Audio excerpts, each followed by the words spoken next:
En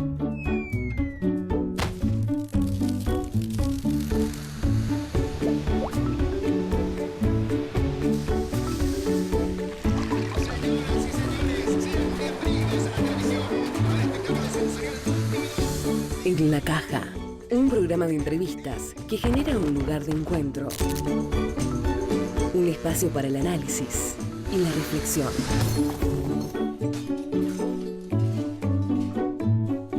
En la Caja. ¿Qué tal? ¿Cómo les va? Bienvenidos, bienvenidas. Aquí comienza un nuevo programa de En la Caja.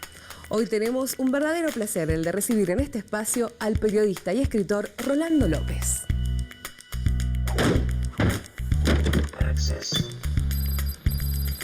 Rolando López, 46 años, periodista y escritor, integrante de una de las bandas más importantes del rock local, Mendocino. Rolando López es mendocino, nació en 1967 y desde chico supo que la mejor manera de expresarse era a través de la literatura. Con el tiempo se convirtió en un destacado periodista gráfico local. Entre los libros que publicó se detallan el libro de crónicas policiales Partes Diarios, 2000, Escritos Documentales, 2003, la novela Entrevista con el Bandido, 2006, Los que vienen y los que van, 2008, Textos de periodismo para no morir en el bostezo, 2009, y Hasta que vuelva a tenerte, su segunda novela. Actualmente es editor de la sección Policiales del diario Los Andes. Asegura que ese subgénero periodístico lo atrae sobremanera. Es un trabajo más literario, más metido entre el periodismo y la literatura, dice Rolly. Con perfil de Germán Ejarque, una pequeña obra de 17 páginas logró quedar entre los 10 autores finalistas del primer premio de crónicas La Voluntad, organizado por la editorial Planeta, la revista Anfibia y la Fundación Tomás Eloy Martínez. Entre 152 textos de todo el país, el jurado conformado por Martín Caparrós, Eduardo Anguita, Paula Pérez Alonso, Ezequiel Martínez y Cristian Alarcón eligió 10 crónicas que integran un volumen de Planeta. López confiesa que en el único género en el que ha ganado es en la crónica. En cuento y novela nunca ganó nada. Eso puede ser, dice, porque es en la narrativa periodística donde me muevo con más comodidad, porque también es mi trabajo desde hace 1000 años. Esto te alienta a seguir y a no dejarse caer porque con los años uno se vuelve más vago. Al decir de Mauricio Runo, la obra de López, en el sentido de la observación, la descripción y el humor en la escritura, es incorruptible. Se basta a sí misma para contar lo que sucedió, sin apremios de espacios, líneas editoriales, bajadas prepotentes de los burócratas. Hoy entra en la caja Rolando López. Rolly López, ¿cómo estás? Bienvenido. Muy bien, muchas gracias por la invitación. Bueno, bienvenido a Señalú, bienvenido a En la Caja. A veces uno lo que dice de las personas resulta poco, ¿no? Si yo digo batero, escritor, periodista, ¿quién es Rolly López? Bueno, en ese orden, fui baterista, soy periodista y a veces, y bastante, ahora más que nunca, estoy trabajando por primera vez del trabajo de escritor. En, digamos, 2 años a esta parte, por primera vez, como se concibe, digamos, el concepto de ser escritor. Sí, después en un momento, si querés, te lo amplío. Seguramente, vamos a hablar sobre la relación entre la literatura y el periodismo, pero específicamente en tu rol de periodista y de editor de una sección importante como es Policiales, de un diario centenario tradicional aquí en la provincia de Mendoza. ¿Cómo ves el tema del periodismo hoy por hoy? Hoy por hoy, yo lo veo que estamos como una especie de licuado. No lo veo bien, empezamos por ahí. Ajá. No lo veo bien. Me parece... Estamos pasando un buen momento, digamos. No en el periodismo. Hoy es muy difícil saber realmente lo que pasa con ese fanatismo que hay dividido entre los medios, sobre todo en informaciones políticas y en economía, ¿no? Increíble que para alguna gente esté todo bien y para unos medios esté todo bien y para otros medios esté todo opuestamente mal, digamos. Uh-huh. Entonces termina uno como que no sabe si vos te querés informar bien, si estás como fanatizado. ¿Sos anti o sos pro? Yo creo que es un momento de la historia que justamente es malo en el sentido de que no podemos acceder a un periodismo prácticamente de calidad hoy, es mi manera de verlo, pero a su vez veo que es una gran licuadora que en algún momento se tiene que detener y las cosas después cuando la licuadora para, ¿viste? Va decantando y claro, algo va a quedar para volver a hacer lo que en algún momento fue el periodismo y no tanto tan ligado hoy a intereses que es... Yo tengo la suerte de trabajar en una sección que todavía, dentro de que es policiales, se puede mantener un poco al margen de tanto interés que hay, ¿no? Uh-huh. Asimismo, el tema... Lo político también juega ahí, un poco, ¿no? Claro, ahora desde que se habla varios años de inseguridad o de seguridad, claro, termina también uno siendo, sin querer a veces, funcional a ciertos juegos económicos, políticos, pero procuramos nosotros, por ejemplo, contar la historia sin adjetivar, ¿viste? Y sin generar tanto temor como hacen muchos en los medios televisivos. Yo sé que estamos en la televisión y por ahí no está bueno. Se ve mucho más ese show un poco sanguinario y que nadie puede escapar, para colmos la televisión nadie puede escapar, que en los medios de prensa, en los medios gráficos, ¿no? Donde también se utiliza mucho amarillismo, mucho pánico para vender noticias, pero algunos tratamos de hacerlo de una manera un poco más tranquila y solamente informar el hecho sin incitar a que la gente no salga a su casa por el pánico que hay. Claro. En el caso puntual del periodismo policial, le estoy hablando. Exacto. Y, por ejemplo, bueno, esto es lo que señalás de los medios en cuanto a que están cruzados por los intereses empresariales, los intereses políticos, sí, etcétera. Pero en cuanto al rol del periodista, el compromiso ético, el de responsabilidad social que tiene el periodista y en su función de informar, ¿cuál es tu crítica? Y si específicamente podemos pensar en Mendoza.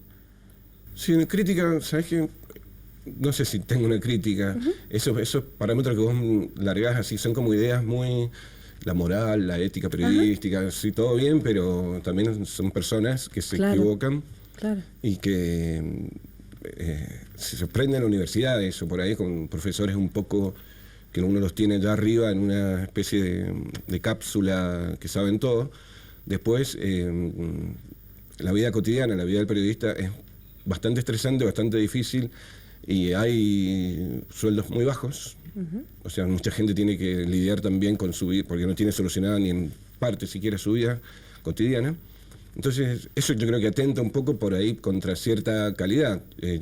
A mí, no quiero ser alarmista porque voy a hablar todo mal, pero no. Veo que hay una leve baja en cuanto al nivel de los que están saliendo, por ejemplo ahora, comparado con 10 años atrás de las universidades. Supongo que es un mal que aqueja a todo lo que es la educación y no solamente en la cuestión del periodismo. Pero creo que me fui al carajo, ¿no? Es un poco también la idea, no te preocupes. La idea es que tengamos una charla entre nosotros. Este programa está compuesto por informes, como te decía al comienzo, antes de empezar a grabar, y también estas charlas. Yo te invito a que veamos el primer informe, si te parece bien. Acepto la invitación. Lo vemos.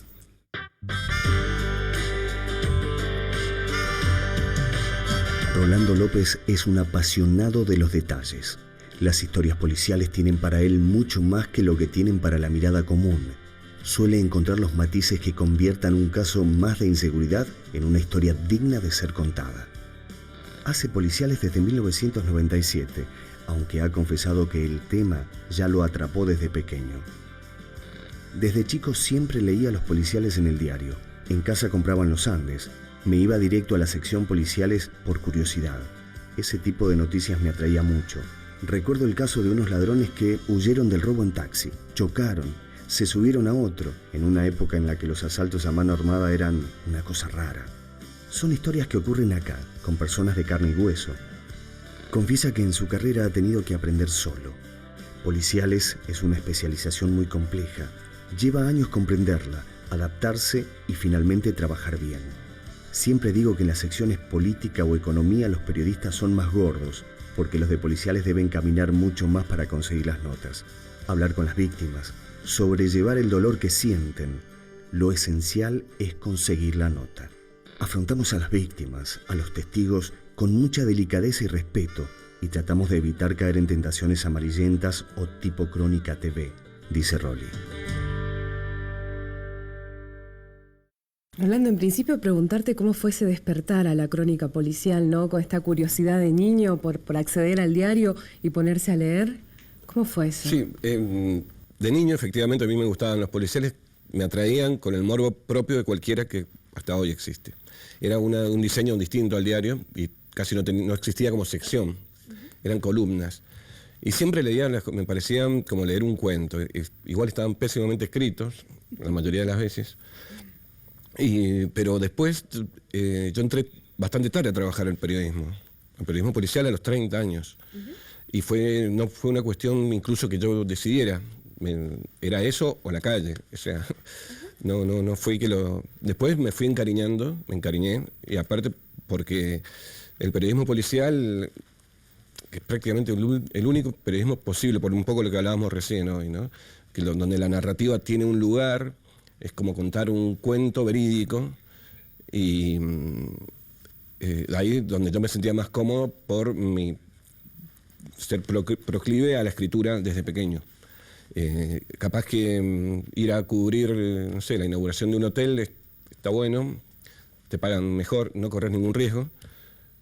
O hablar con un concejal que siempre quieren hablar, o hablar con un diputado que siempre quieren hablar, siempre y cuando quieran hablar lo que ellos quieran decir.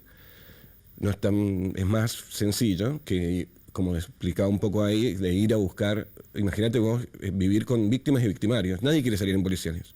Claro, ¿cómo eso también de lidiar con el dolor? Digo, porque tenés que hablar con familiares de víctimas. Sí, de todo es tipo. Complicado, ¿no? Sí. Entonces siempre decimos nosotros que en la sección, estoy a cargo ahí, así que tengo como gente, que tenemos que a veces tomar un curso de actuación. Ajá. De actuación, porque policiales justamente te hace hablar. Tenés que hablar con el pibe chorro menos instruido y más vapuleado y estigmatizado de la sociedad, que no puede por ahí hilvanar una idea, desde ese extremo hasta no quiero decir que todos los jueces sean cultos, pero porque hay quienes no lo son, pero gente que teóricamente de alta alcurnia. Vos tenés los dos extremos y vos tenés que hablarle de manera tal a un preso. Vos no podés ir a decirle, buenas tardes, señor preso. He notado últimamente que usted, porque vos como entrevistadora no ganás empatía con el tipo, claro. Entonces ya te ve como un extraño y te mira y dice, ¿de qué me está hablando? ¿Qué es lo que quiere? No claro. Es que tampoco vos tengas que hacerte, ¿cómo andás? ¿Viste? No. Pero un poco meterte en lo que es su realidad totalmente distinta a cuando hablas con un fiscal, viste, que tampoco le podés, o sea, hablas con otros términos para que te entiendas. Si vos que querés sacar información, necesitas ganarte la confianza. Entonces sí se entiende un poco. Sí, se entiende perfectamente. Entonces, bueno, se ve hasta cómo caminás, cómo entras a una cárcel, tenés que caminar de una manera distinta que cuando entras a un juzgado. Eso yo les digo eso. Entonces, ya me perdí. Esto de manejar los mismos códigos, digamos, con las personas que uno interactúa para obtener información. Que no ocurre en las otras secciones de los periódicos o en los mismos noticieros, ¿viste? Si vos estás acostumbrado a hablar. A mí me gustan los sociales, que siempre andan con millonarios y siempre están tomando vino. Ajá, con copita y foto. Claro, no corres ningún riesgo, no te sacan a piedrazos de los barrios, ¿viste? Ni recibís amenazas, como le ha pasado a los chicos estos del diario. Y entonces policiales están, a su vez, cuando yo empecé, no sé si ahora tanto, está como es una sección como deportes, bastante vapuleada dentro del periodismo. Normalmente ahí iba a parar la gente que no sabía escribir, y que tenían a los deportes les decían cabeza de pelota, y a nosotros nos decían comisarios, una cosa así muy despectivamente. Claro, había una mirada peyorativa sobre sí, yo creo que ahora un poco frenó, ahí se han jerarquizado en cierto modo, sí. No sé, o estoy equivocado, me da la impresión, incluso en deportes también. Pero ¿cómo es además de ser policiales, hacerlo bien, escribir la crónica disfrutando de los detalles, poder transmitir eso al lector y al mismo tiempo sin caer en la tentación de ser amarillistas o demasiado morbosos? ¿Cómo es esto? Y eso, bueno, es un tema de trabajo de escritura que solamente se logra siendo un lector. Yo siempre lo dije. Un buen lector normalmente va a escribir mejor que una persona que no lee. Mucha gente no piensa así, pero para mí sí, no hay mejor academia para escribir bien que leer mucho. Yo tengo una formación de buena lectura, eso sí, se lo tengo que agradecer a mi familia, porque siempre mi padre tenía una biblioteca importante y yo desde muy pequeño leía, sin saberlo, cuestiones policiales que mi viejo compraba, novelas policiales, y cómo se trata la trama, cómo se tratan los personajes, y eso se puede llevar en escala a una nota en el diario, que vos te vas a enterar la verdad y a su vez yo digo entretener, suena horrible porque con una muerte no quiere decir que vas a entretener a alguien. Vos lo explicás con mucho respeto y provoca hasta un poco de placer el quien lo lee, ¿viste? Como vos decís, qué bien explicado que está, sin necesidad de que te digan palabrotas, ni que entrar en detalles de abusos, ¿viste? Que a veces ocurre. Eso se logra solamente, digamos, como con la buena escritura. Si escribís bien para policiales, podés escribir bien para cualquier sección. Pero hay un prejuicio también, ayúdame a derribarlo o a confirmarlo. Sí. Hay un prejuicio que por ahí la gente que trabaja en policiales tienen alguna conexión con la policía específicamente, que es quien le pasa los datos o reciben por debajo algún tipo de sobre. ¿Qué pensás de esto? 100% mito. mito, no realidad. Sí tenés las fuentes, obviamente, policías, pero que te pueden pasar información después con muchos años, o sea, o que te avisan un hecho antes por ahí, y también depende, los policías son una fuente muy de temer, porque hay un alto grado de mitomanía, sería mitomanismo, no sé cómo se dice. Hay gente que miente mucho a la policía, claro, entonces vos no tenés que comerte todo lo que te dicen, porque te pasa, como nos ha pasado un par de veces, de meter una información muy equivocada a partir de un mal dato policial. Ahora, viste, se ha abierto un poco más con el tema de las fiscalías y cosas así, que o sea, el Poder Judicial es un poco más serio a la hora de trabajar en cuanto a la información. Pero a recibir sobre, mirá, si el día del periodista, que es el 7 de junio, sí, todos reciben regalos, todos reciben el de economía, ni hablar, las bodegas le mandan cajas de champán, los de sociales, viajes a spa, ¿viste? O a lugares. Y nosotros, no, imagínate la comisaría 36 de Las Heras que nos vamos a regalar, o sea, no, ni cualquier comisaría, nadie. Lo que recibir, ¿quién nos va a dar plata? Un policía no te va a dar plata para qué.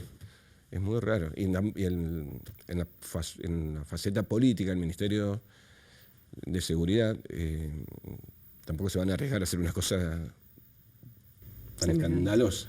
Entonces, como es una relación muy tensa que se provoca entre las fuentes ahí.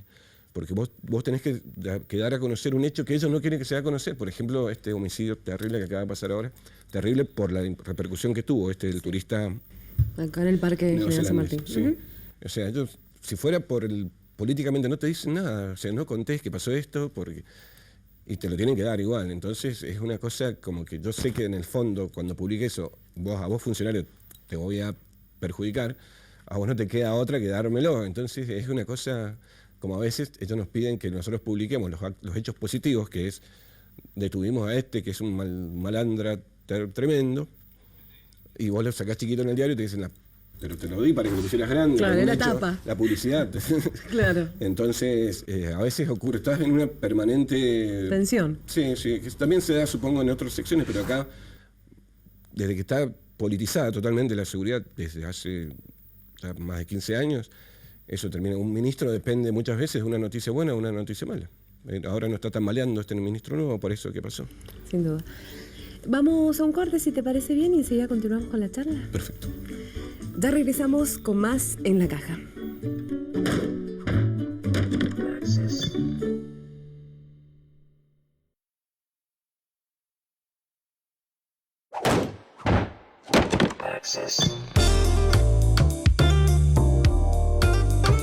Rolando no solo se queda con su faceta de periodista de policiales. Su obra literaria es digna de tener en cuenta, no solo por los títulos que la componen, sino por el tratamiento de los mismos. Para él, si uno se acerca a la prensa escrita es porque quiere escribir. Es una especie de atajo. Es más fácil escribir en una revista o en un diario que hacer un libro. Además, en Argentina es sumamente complicado vivir de los libros. La mayoría de los que escriben trabajan en diarios o en publicidad. Sin esos sueldos no podrían vivir, asegura. En cuanto a la relación entre el periodismo y la literatura, creo que el periodismo hace las veces de anclaje a la hora de contar una historia. Es decir, que esa historia tiene que ser verídica. De otro modo hablamos de ficción, y para eso está la literatura. La literatura de López está forjada por las miles de historias que nos rodean. Cada una de ellas es un mundo a descubrir. El autor no se queda en la imagen que brindan los hechos mundanos, va más allá. Se sienta frente a asesinos, prostitutas, políticos, deportistas. Se sienta ante quien sea y obtiene lo que quiere. Rolli nutre sus historias con un estilo narrativo sólido, ligero, que se mezcla con la cotidianidad del relato periodístico, según él mismo afirma. Los literatos no me leen mucho, soy más de la gente común, tengo mucho de periodismo, asegura.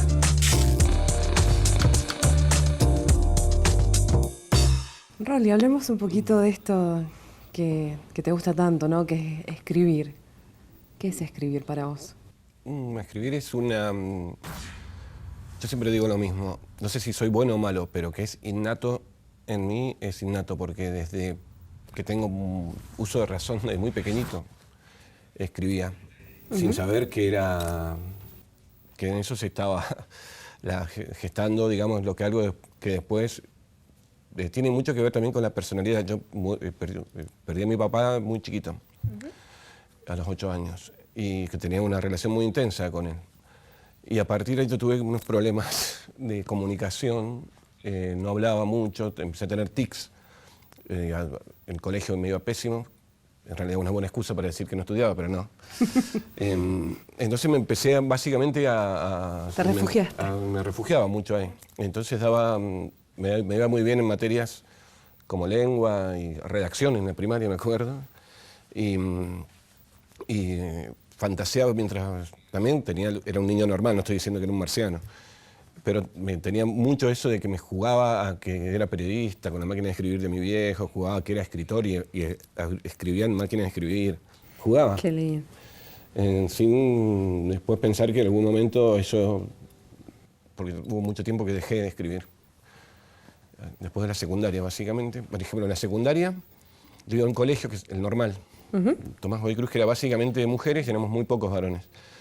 Y al vespertino había un colegio solamente de hombres, General Las Heras, Sí, era básicamente Las masculino. Sí, sí. Y en esa época, totalmente desprovisto de internet, de nada, de chat, ni de Facebook, ni de Twitter, de nada, las comunicaciones se hacían por cartita. Vos le dejabas, las chicas compañeras mías le dejaban la cartita a los del otro turno y se conocían. Ah, bien. Entonces, siempre era como tirar un...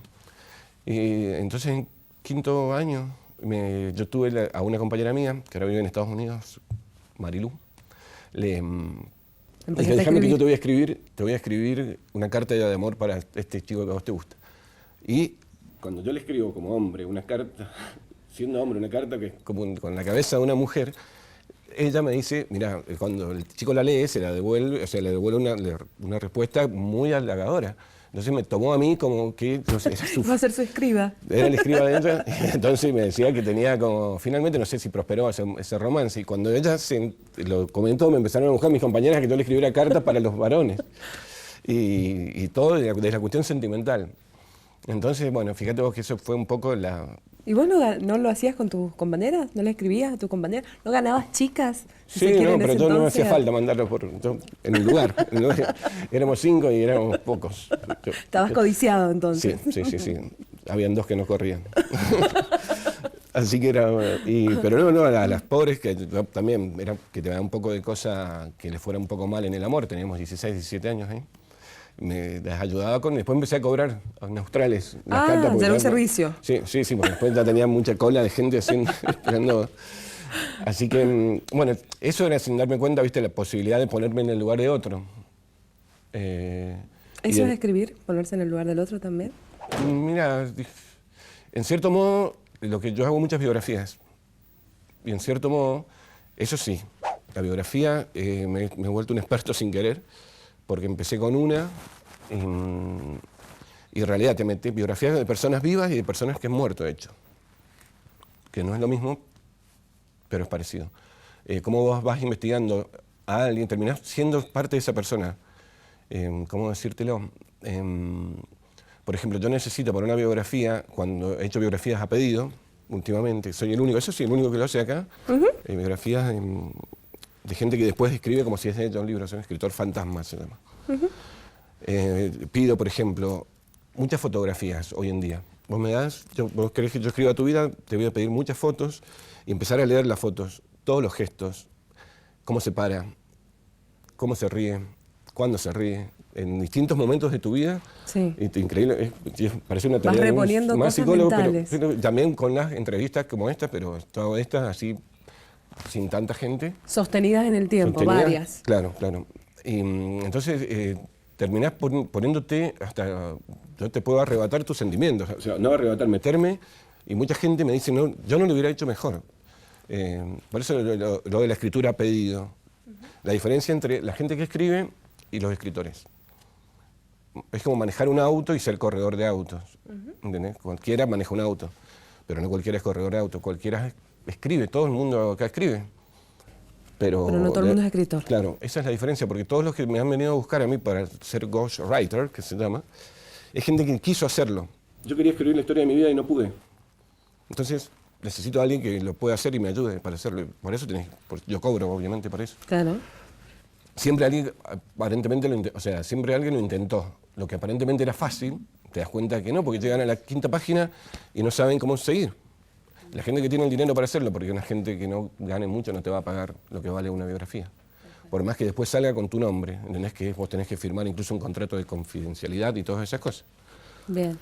Rolando, ¿cómo es tu relación con la novela? Porque sabemos que crónicas policiales las escribís a la perfección. ¿Cómo? Porque también has publicado novelas que por ahí no has tenido el reconocimiento de ganar nunca un premio. Como te pasa con la crónica, ¿no? Claro, los premios importantes son todos de crónica. Nunca he presentado novelas y no he tenido... No, bueno, en la relación... yo soy un gran lector de novelas. Ahora ya no tanto. He bajado un poco la intensidad. La última que estoy leyendo sí es una novela. ¿Qué estás leyendo ahora? Se llama El peregrinaje de Harold Free. Es una mujer que no me acuerdo ahora el nombre. No lo dije es una inglesa. Es una historia muy bonita. Muy bonita, y estoy más que nada tirándome para ese lado de las cosas positivas y buena onda y no tan angustiantes y oscuras. Por lo menos para vivir ese mundo tan intenso que uno vive cuando se entrega a leer una novela. Y ahora también ya de viejo estoy un poco menos paciente con las lecturas.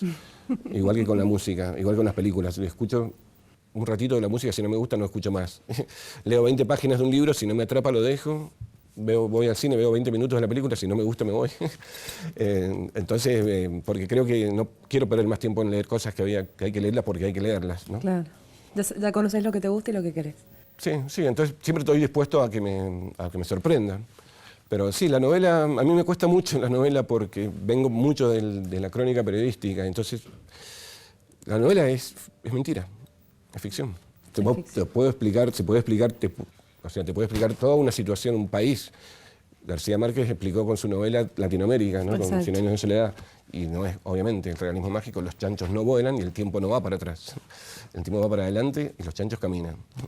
Entonces, hay que tener, digamos, ese desapego de la realidad que yo nunca lo logré. Tengo los pies sobre la tierra, soy tímido, no me gusta imaginar, no sé, que soy perezoso. Pero siempre está la posibilidad. Ahora estoy terminando una que es una novela basada en un hecho real, entonces siempre volvemos a lo mismo. Bien, nos vas a seguir contando sobre eso. Pero ahora no te voy a hacer ninguna pregunta yo, sino te lo va a hacer la gente. ¿Lo vemos? Bueno.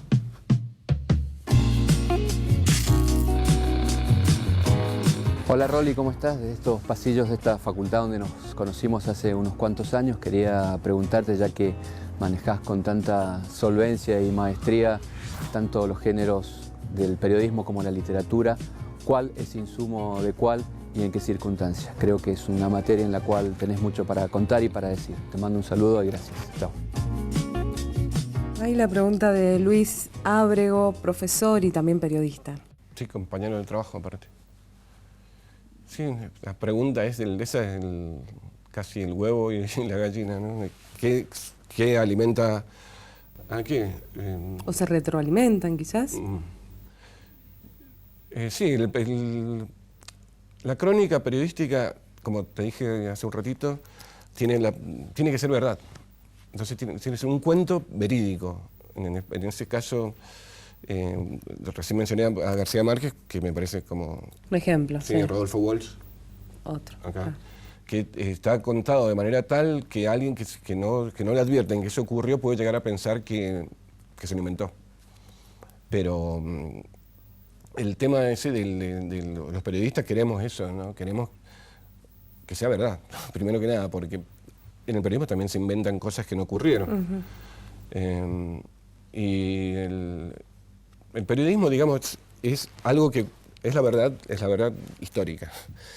En la literatura, cuando ingresa el periodismo, es contarla de la manera más agradable para los ojos, para la cabeza, para el corazón, y sobre todo el entendimiento, para que la gente comprenda qué pasó. Hay el caso más paradigmático para mí, que es una crónica de un hecho cuando en Cuba la madre secuestra a Elian González, ¿te acordás del caso? Sí. Es el balserito. Hay una crónica de García Márquez que yo siempre la pondero. ¿Cómo cuenta él cuando el padre se entera que el chico ha sido secuestrado por su madre y llevado a Miami en una balsa? Que es un hecho político, social, que vos podés poner, por ejemplo, horrible, ¿no? Ayer, en horas de la tarde, un padre se enteró que su hijo había sido secuestrado por su madre y se lo llevó a Miami. Punto. Los informes, ¿entendés la manera de contar más cuadrada de contarlo, que no está faltando la verdad y está diciendo todo? Pero para hacer lo que hace esta gente hay que trabajar más, hay que trabajar más, entonces, y hacerlo así, y sobre todo tener talento como García Márquez lo tenía. Entonces ahí él introduce muchísimo la literatura en esa noticia y no deja de contarte lo que ocurrió. Eso. La presencia del detalle, la adjetivación. Todo el dato duro. El dato duro. Porque, está todo. Claro, la edad que tiene, a qué hora ocurrió, dónde se fue, o sea, todo. No es porque si no, la literatura per se. No es el texto rosa tampoco. La segunda pregunta, ¿querés que la veamos? ¿Cómo? Bueno, Rolly, mi pregunta se basa en que si vos habías tomado conciencia cuando escribiste en la entrevista con el bandido, el libro, que iba a tener la repercusión que tuvo, digamos, en la facultad, porque son muchos los jóvenes que vienen de la facultad a hacer entrevistas sobre el libro y indagar sobre mi vida, y que uno puede cambiar. ¿Qué le contestamos a Marcelino? No, la verdad que no.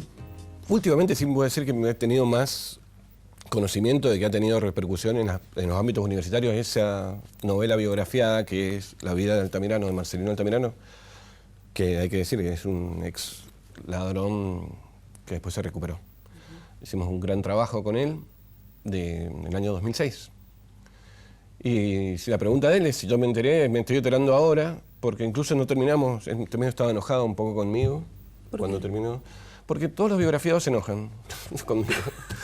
Algo ocurre que llega un momento en que no termina de gustar lo que uno... No quedó conforme con lo que había escrito. Sí, en ese momento. Después yo creo que se le pasó. Como a casi todo lo que vivos que he entrevistado. Los muertos no se han enojado. Es que he biografiado.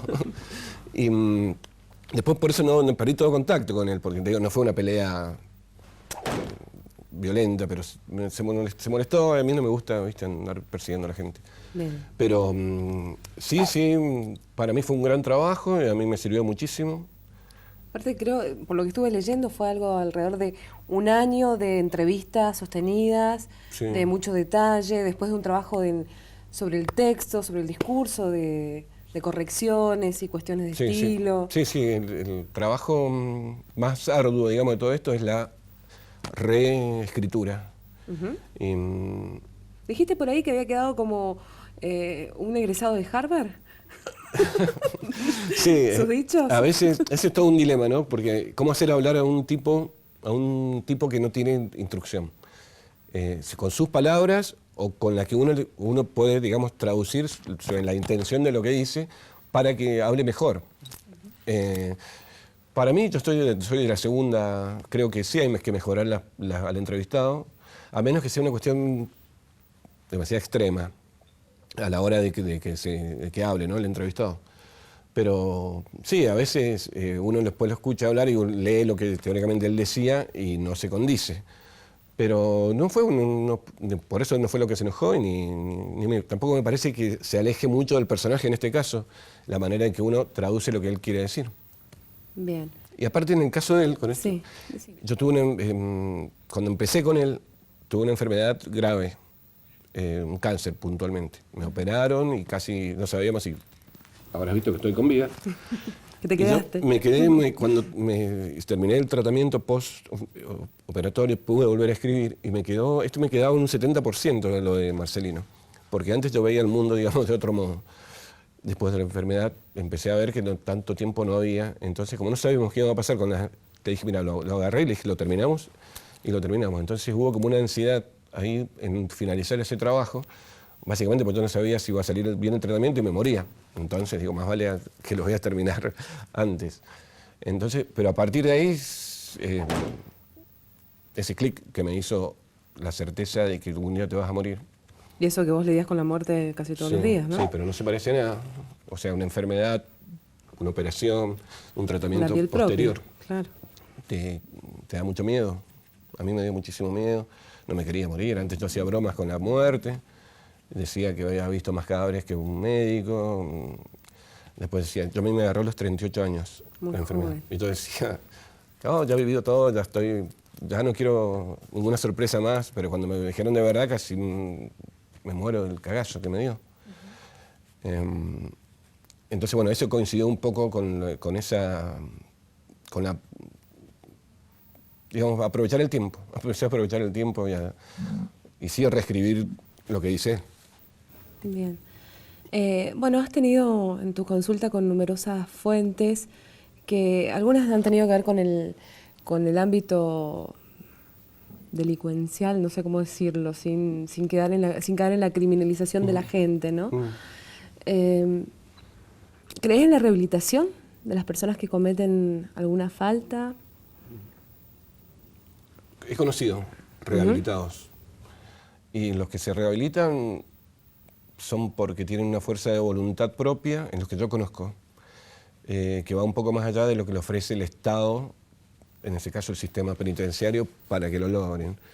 He visto muchos más que no se han rehabilitado y que tampoco le han puesto mucha voluntad. He visto casos que se han empeorado, que entraron con esta cuestión de la prisión preventiva, van a juicio durante 2 años, van al juicio y en el juicio salen absueltos. O sea, se comprueba que no eran autores del hecho, y cuando entraron no tenían antecedentes, y cuando salen empiezan a cometer delitos. O sea, en la cárcel aprendieron a cometer delitos. De esos conozco más que los casos que se han rehabilitado. Por eso, y los casos, como te repito, los casos de la rehabilitación tienen que ver con ellos mismos, no tantas con las facilidades que se les da, porque aparentemente les dan facilidades, ¿no?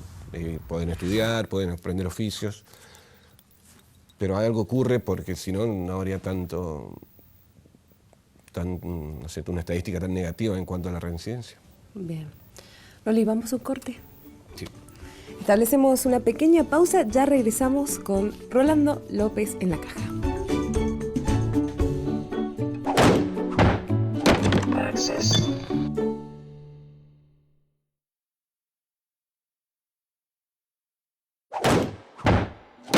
Access. Arrancamos este tercer y último bloque en la caja. Yo te invito a que veamos un pequeño video, Vale. si te parece.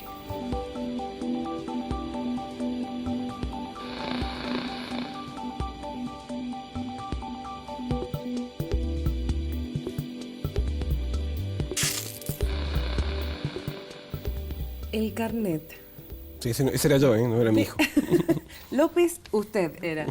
¿De qué club, en qué año, cómo fue esto del pasado futbolista o presente? Quizás todavía No. seguís juntándote a hacer un picadito, ¿no? Ni siquiera. No. Hasta el año pasado sí, pero me quebré, así que he dejado Ya no. abandonado. De a poco, paulatinamente abandoné el fútbol. No, pero sí, en la secundaria jugué en un club que se llamaba Jorge Newbery, uno de los fundadores de la Liga Mendocina de Fútbol, Sí. que hoy está desaparecido, como todo un síntoma social, porque está en el barrio San Martín. no existe más. ¿De qué año estamos hablando? Yo jugué en el 82, 83, 84. ¿Y desaparece el club? Desaparece hace como 5 años, pero después de una decadencia muy... Mira vos, un lugar para deportes en un sitio donde debería estar. Ahora venden panchos ahí, no sé. ¿Lo dejaron desaparecer? Claro. Y sí, tengo mi vena futbolística, me gustaba mucho. ¿Y qué posición tenías? ¿Delantero, mediocampo? ¿O te Jugaba tocaba ir al arco? No, en mediocampista básicamente. Ajá. Pero hice goles, tenía llegada al gol. Ah, bien. Y jugué hasta la 4ª división. Estuve ahí de jugar en primera, pero después abandoné. ¿Qué te pasó que abandonaste? Y me agarró el rock, la música. Y es incompatible eso. Me gustaba más tocar la batería. Bueno, ya que estamos hablando de rock, yo te invito a que veamos el próximo informe.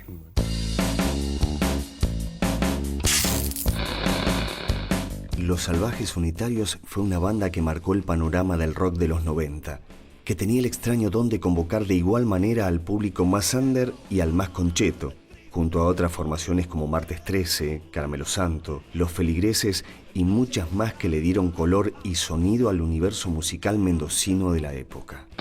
La banda se formó en 1991, se mantuvo en crecimiento hasta 1996 y luego de un parate de varios años volvieron al ruedo en el 2004.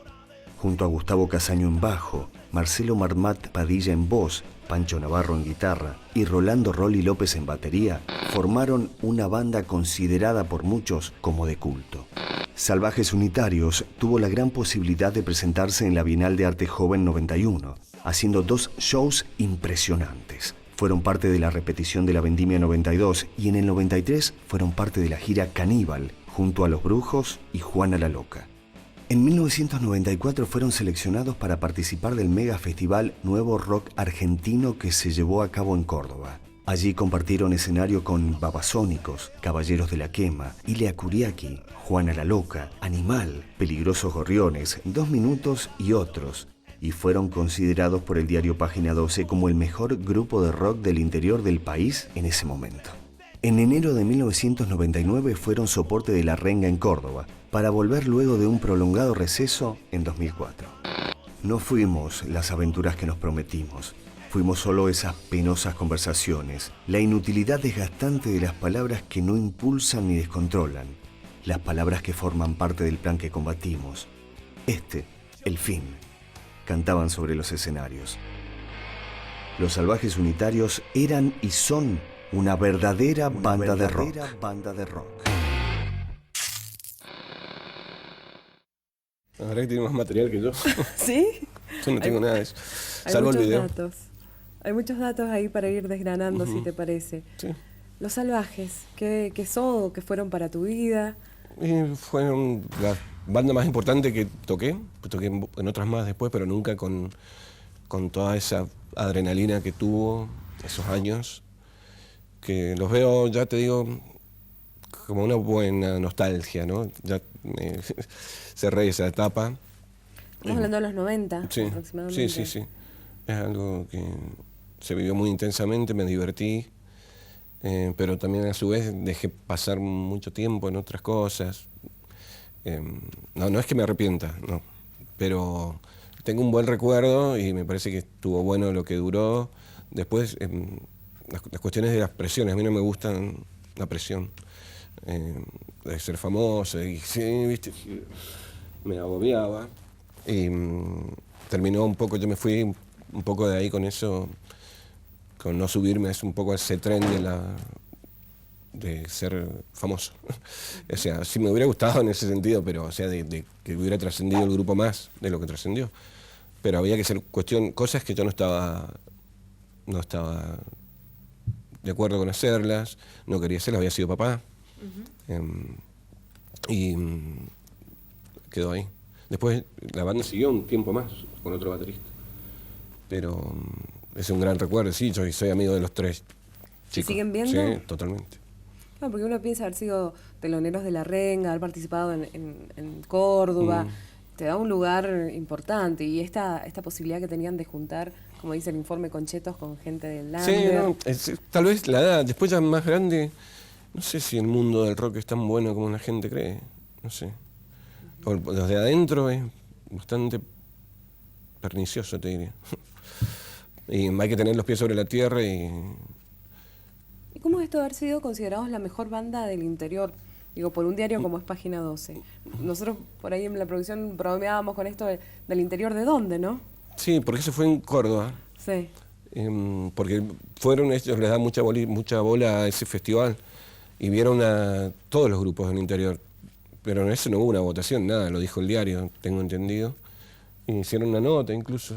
Yo, mi calidad de tímido, nunca participaba en las notas porque no me gusta.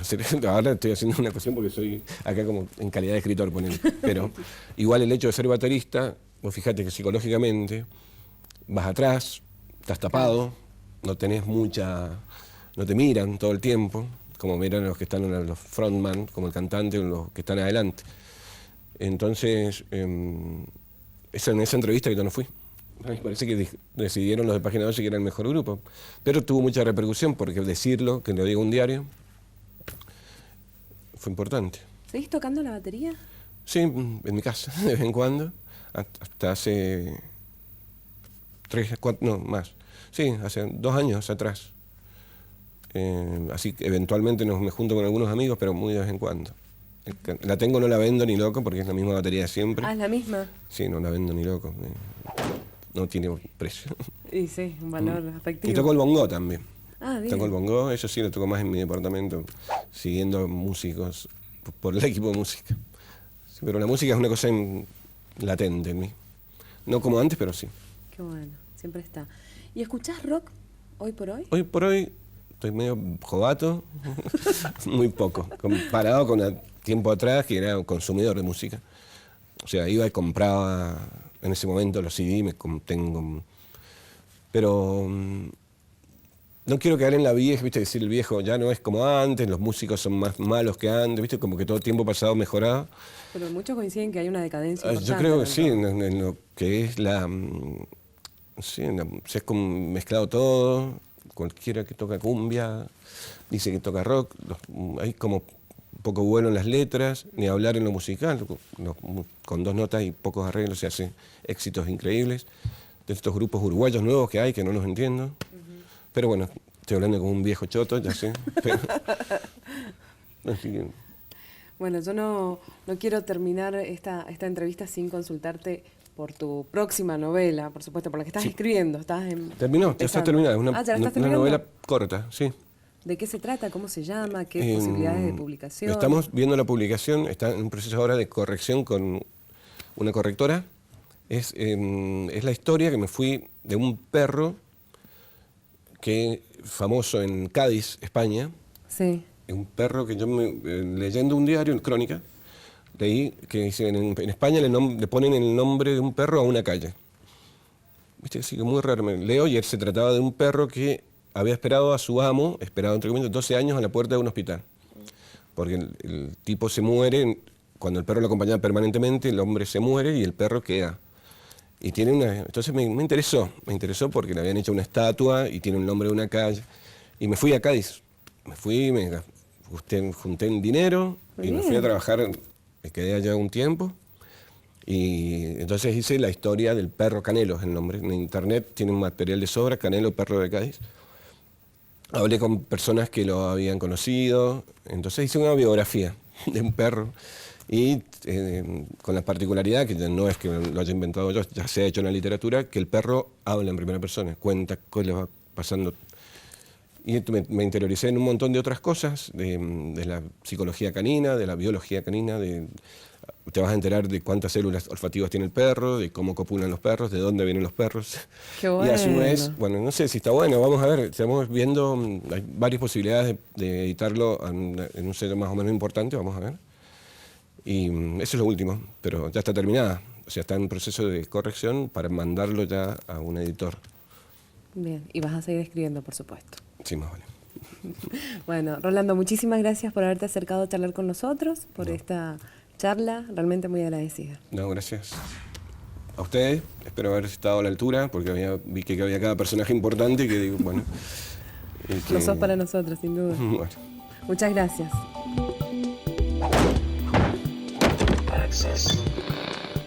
Hasta aquí llegó este espacio de En la Caja. Nos volvemos a encontrar el próximo miércoles a través del canal 30 de TVA o en www.señalu.tv, donde también podés ver nuevamente los capítulos. También podés seguirnos por nuestras redes sociales. Chau, hasta el próximo miércoles.